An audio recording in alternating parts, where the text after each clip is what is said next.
All right, let's dive right in. Today we're talking about one of the most common aesthetic procedures in the entire world, Asian upper eyelid blepharoplasty. You've probably heard it called double eyelid surgery. It's a topic that brings up a ton of questions, so we're going to tackle them head on. So let me start by asking you a question. When you think of the most popular cosmetic surgeries out there, what pops into your head? Well, the answer might actually surprise you. We're talking about a procedure that's incredibly common, especially for people of East Asian heritage all over the globe. And that procedure is Asian upper eyelid blepharoplasty. So what is that really? Well, in simple terms, it's surgery that's designed to create or define that crease in the upper eyelid. A surgeon goes in and very carefully reshapes the skin, the muscle, and how they all connect, all with the goal of forming that distinct, natural-looking double eyelid. So here's our game plan for making sense of it all. We're going to walk through this step by step, almost like a patient's journey. First, we'll get into what the surgery is and why people want it. Then we'll look at the specific anatomy involved. It's super important. After that, we'll get into the different surgical choices, talk about recovery and risks, and finally, what you can expect in the long run. Okay, let's start at the very beginning. To really get this, we have to understand the core motivation. What's the goal here? Why do people actually choose to have this surgery? The reasons are really varied and, of course, deeply personal. For a lot of people, it's about getting a crease that's well-defined but still looks totally natural. For others, it's about something as simple as correcting a bit of asymmetry between their two eyes. And sometimes it's practical. It just makes applying makeup way easier.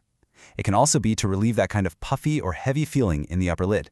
But the key for all of these is to enhance the eyelid shape while staying true to their own ethnic identity. And this, right here, is a really, really crucial point. We need to be super clear about this. The goal is not to westernize the eyes, not at all. A good surgeon's objective is to create a crease that works in harmony with a person's own unique face. It's all about enhancing what's already there, not changing who they are.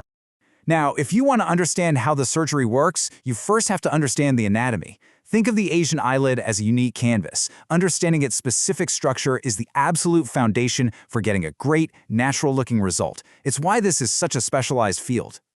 Okay, let's get into the science of it, because it's pretty fascinating. The skin of the upper eyelid tends to be a bit thicker, but the real game changer, the most critical difference, is the connection, or lack thereof, between the main lifting muscle and the skin. In many Asian eyelids, that attachment point is either very low or it just isn't there. And without that solid connection, the skin doesn't get pulled in to form a crease when you open your eye. You add in some differences in where the fat sits, and you can see why it requires a totally specialized approach. All right, let's get to the really practical stuff. This is the decision-making part of the journey. When someone decides they want to move forward, they get to a crossroads with a few key options to think about. Now, before we even get into scalpels and sutures, it's worth pointing out that surgery isn't the only option. It's just the only permanent one. Lots of people use things like special eyelid tape or glue to create a temporary crease. But if you're looking for a lasting change, well, that's when the conversation turns to surgery. So when it comes to the surgery itself, you're basically looking at two main paths. On one side, you have the suture, or non-incisional technique.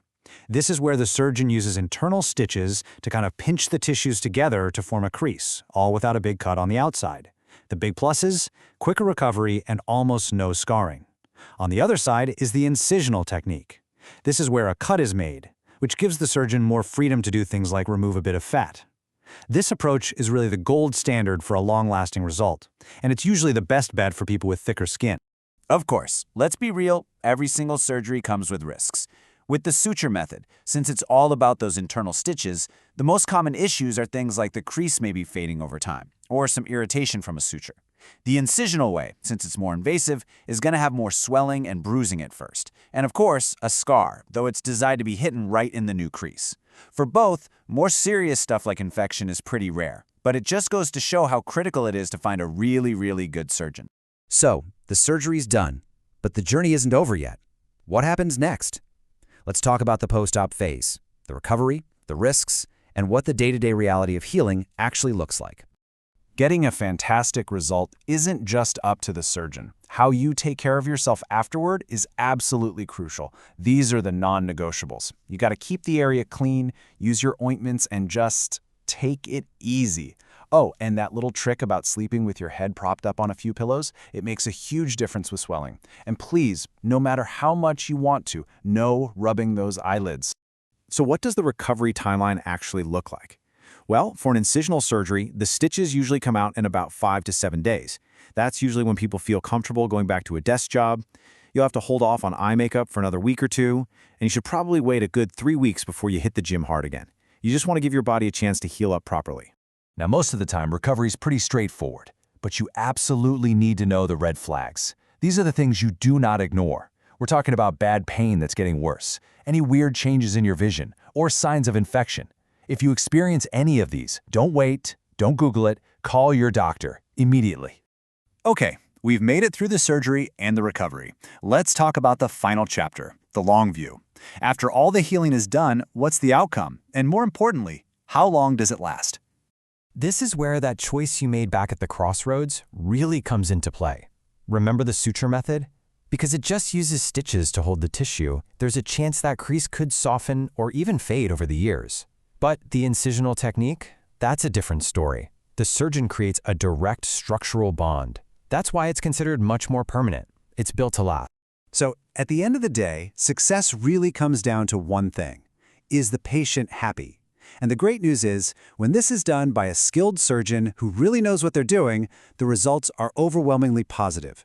Most people report they got exactly what they were hoping for. Better symmetry, more definition, and a natural look that just feels like them. So there you have it. We've covered the what, the why, and the how of Asian upper eyelid surgery. But it kind of leaves us with one last big question to chew on, doesn't it? The goal, as we've said, is a natural crease. But in a world where ideas about beauty are always shifting and changing, what does natural even mean to any one person? It's a fascinating thought, sitting right at the intersection of aesthetics, identity, and personal choice. Thanks for joining me.